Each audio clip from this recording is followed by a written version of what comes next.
Debbie, what do you think about the Westgate Towers ban and how has it affected revivals?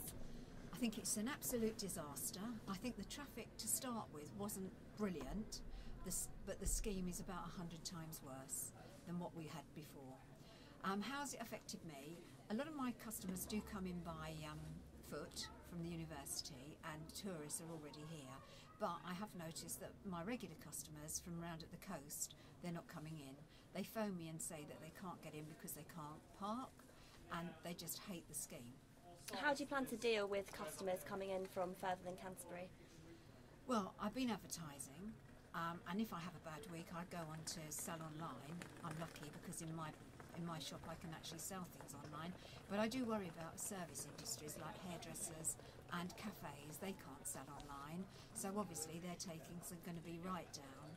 Since this scheme started, everyone's noticed how quieter Canterbury is.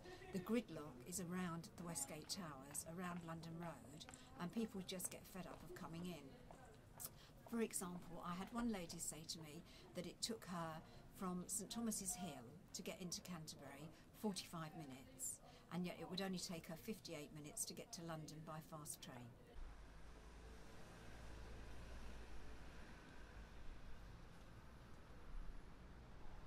Sandy, has your business made a loss in any way due to the Westgate Towers traffic ban?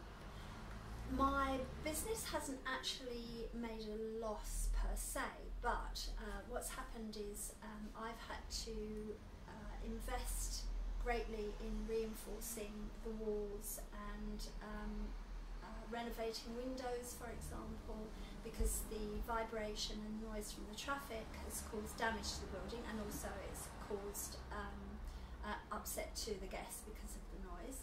And I've had two weddings cancelled because one of my wedding rooms is on the front of the building, and the noise has been too hot, too obvious for a wedding to take place.